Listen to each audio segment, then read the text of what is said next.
Hello friends, welcome to our channel. Excel की series को मैंने एक छोटे छोटे प्लेलिस्ट में डिवाइड किया हुआ है जिसमें आप एक्सेल के सारे फॉर्मूले को बेसिक टू एडवांस बहुत अच्छे तरीके से समझ सकें। एक्सेल एक ऐसा पार्ट है जो आप इनिशियल से लेके मतलब कॉलेज लेवल से लेके अगर आप कहीं जॉब करने जा रहे हैं वहां पे भी एक बेसिक टूल की तरह काम करता है, क्योंकि जहां पे भी आप जॉब करेंगे या कहीं पे भी जाएंगे वहां आपको डेटा गैदर करने को मिलेगा और डेटा को मेंटेन करना, मैनिपुलेट करना, एडिट करने के लिए एक्सेल से बढ़िया टूल कोई नहीं होता है। तो चलिए स्टार्ट करते हैं एक्सेल की ये सीरीज। और हर एक सीरीज या हर एक टॉपिक में आपको असाइनमेंट या एक्सरसाइज मिल जाएगी जिसको आप एक्सरसाइज करके जान सकते हैं रियल वर्ल्ड सिनेरियोज को, मतलब किस तरीके से हम ऑफिस लेवल पे काम करते हैं, क्या क्या प्रॉब्लम्स आती हैं, तो उसको आप सॉल्व करके इस पे प्रैक्टिस कर सकते हैं। तो चलिए स्टार्ट करते हैं। Introduction of Excel. चलिए एक्सेल स्टार्ट करने से पहले एक्सेल के बारे में थोड़ा सा जान लेते हैं कि ये किस तरीके से स्टार्ट होता है, ये और किस काम के लिए यूज होता है, इसमें फॉर्मूला कैसे अप्लाई करते हैं। अच्छा, इसको स्टार्ट करने से पहले दो वर्ड है, एक है वर्कबुक, एक है स्प्रेडशीट। बहुत लोग कंफ्यूज होते हैं कि क्या स्प्रेडशीट ही वर्कबुक है या वर्कबुक ही स्प्रेडशीट है। तो मैं आपको बता दूं कि ये आपको दिख रहा होगा कि एक्सेल में बहुत सारी शीट होती है, तो अगर एक सिंगल शीट की बात होती है तो उसको हम स्प्रेडशीट बोलते हैं या फिर वर्कशीट भी बोल सकते हैं। लेकिन अगर इसी मल्टीपल शीट को अगर आप सेव करते हो और किसी को सेंड करते हो, जैसे एक सेव करने के बाद आप देखते हो कि एक बुक बन जाती है, तो उसको हम बोलते हैं वर्कबुक। मतलब वर्कबुक एक मल्टीपल शीट का कॉम्बिनेशन होता है। ओके, तो इसमें ये देखिए इंट्रोडक्शन पार्ट में है, it is a spreadsheet programme developed by Microsoft. इसको माइक्रोसॉफ्ट ने बनाया था और ये डेटा को कैलकुलेट करने के लिए बनाया गया था, इसलिए आप देखोगे इसमें टैबुलर फॉर्मेट मिलता है। टैबुलर का मतलब इसमें रो एंड कॉलम मिलेंगी। इसमें पहले ये क्या करता था, विंडो पे काम करता था, लेकिन अब ये मैक पे, एंड्रॉइड, आईओएस सब पे चल जाता है। इसका फर्स्ट वर्जन 1985 में रिलीज हुआ था और through out the several years इसमें चेंजेस आते गए हैं। लेकिन कुछ चीजें हैं, जैसे डेट फॉर्मेट पे अगर हम आगे काम करते हैं तो वो फॉर्मेट जो 1985 में बन चुका है उसके पहले का फॉर्मेट आपको नहीं दिखाई देता है। एक्सेल किस लिए यूज होता है, देखिए एनालिसिस पर्पज से यूज होता है, डेटा एंट्री, डेटा मैनेजमेंट है, अकाउंटिंग है, बजटिंग है, डेटा एनालिसिस है, या विजुअल और ग्राफ बनाने के लिए भी यूज होता है, प्रोग्रामिंग लैंग्वेज के लिए भी यूज होता है जब हम विजुअल बेसिक्स पे जाते हैं, मैक्रोज वगैरह पे, फाइनेंशियल मॉडलिंग के लिए भी यूज होता है। अब एक्सेल का सिंटेक्स देख लेते हैं कि किस तरीके से स्टार्ट होता है कोई भी फॉर्मूला। इसमें सबसे पहले हम किसी सेल को सेलेक्ट करते हैं, फिर इक्वल टू का साइन लगाते हैं। इक्वल टू के साइन के बाद हमें जो भी फॉर्मूला लिखना है वहां से हम इस फॉर्मूले को जनरेट कर लेते हैं। एक्सेल के वर्जन के बारे में थोड़ा देख लेते हैं। जो पहला स्टार्टिंग वर्जन आया था वो 2007 था और इसमें बहुत ज्यादा कैलकुलेशन मैनुअल तरीके से करनी पड़ती थी, लेकिन थ्रू आउट द ईयर्स इसमें सेवरल चेंजेस आए। तो अभी मैं जिसमें आप पे काम कर रही हूँ वो है 2021 का वर्जन। इसमें बहुत सारे ऐसे चेंजेस हैं जो ऑटोमेटिक हो जाते हैं। फर्दर हम एक्सेल को एआई के साथ भी करना सीखेंगे कि एआई के कुछ फीचर्स हैं वो कैसे किस तरीके से फॉर्मूले को कैलकुलेट करता है। तो चलिए एक्सेल के बारे में थोड़ा सा और जान लेते हैं कि रोज क्या है, कॉलम क्या है, कौन से सेल पे कैसे काम करते हैं। तो जब भी आप अपने सिस्टम में एक्सेल को ऑन करेंगे, कोई भी वर्जन आप करते हैं, तो देखिए सबसे पहले यहाँ पे शीट आती है। शीट मैंने आपको बताया कि एक सिंगल शीट स्प्रेडशीट कहलाती है। इसके साथ आप मल्टीपल शीट को ऐड कर सकते हैं, जो भी शीट आपको ऐड करनी है।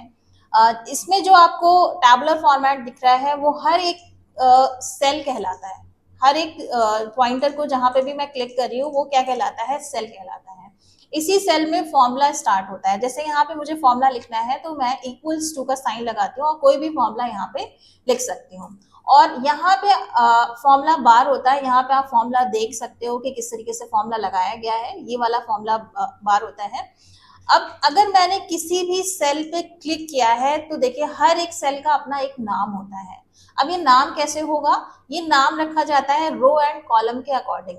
अब यहाँ पे आप देखिए जो नंबर फॉर्मेट में आ रहा है 1 2 3 4 नंबर आ रहा है वो रोज कहलाती है, और वो जो ABCD समथिंग आ रहा है वो कहलाता है कॉलम। अब यहाँ पे बात आती है कि कितनी रोज होती हैं, कितने कॉलम्स होते हैं, ये मैं कैसे काउंट कर पाऊंगी।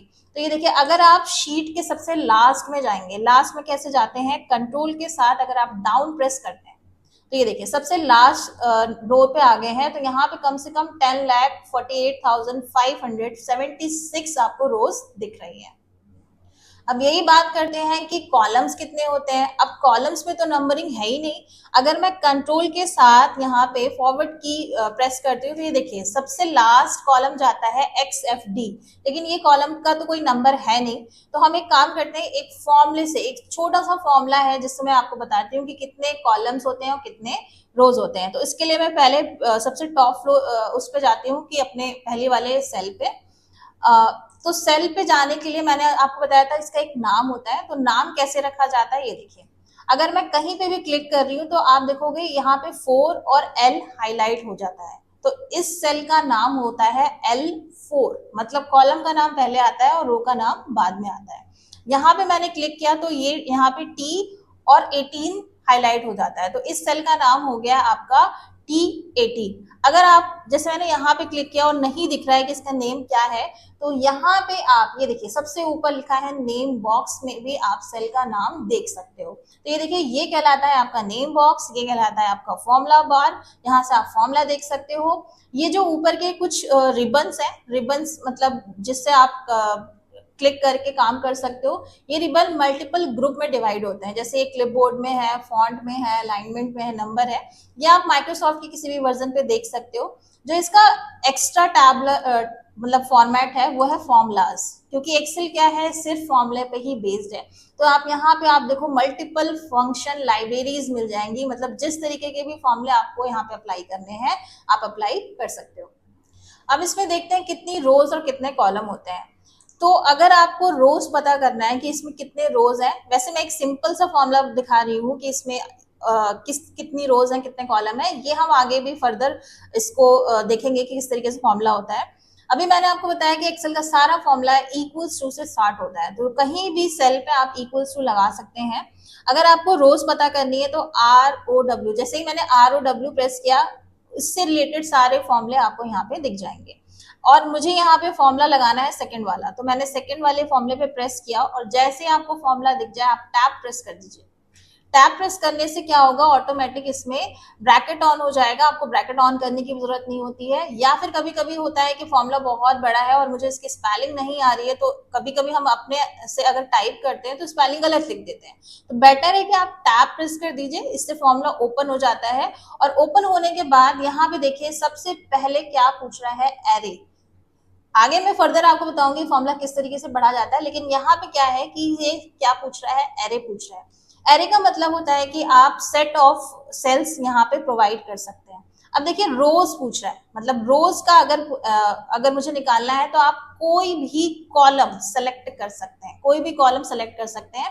यहाँ पे मैंने पूरा एरे दे दिया और एंटर कर दीजिए, तो यहाँ पे आपको पूरी रोज बता रहा है।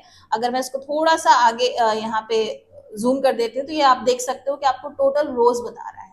सिमिलर लाइक अगर मुझे कॉलम पता करना है तो आप क्या कर सकते हो, कॉलम्स S वाला फॉर्मूला आप लगाओ, टैप करो। अब फिर से यहाँ एरे पूछ रहा है तो आप रोज का एरे दे दीजिए, मतलब कोई भी रोज सेलेक्ट कर लीजिए और एंटर कर दीजिए। तो यहाँ पे आपको कॉलम भी पता लग जाएगी कि 16,384 यहाँ पे कॉलम होती है। अभी मैं अगर यहाँ बात करूँ कंट्रोल के साथ, अगर मैं राइट प्रेस कर रही हूँ तो यहाँ पे XFD आ रहा है, लेकिन जैसे ही आप यहाँ पे फॉर्मूला लगाते हो यहाँ पे आपको पता लग जाता है कि 16,384 यहाँ पे कॉलम होती है।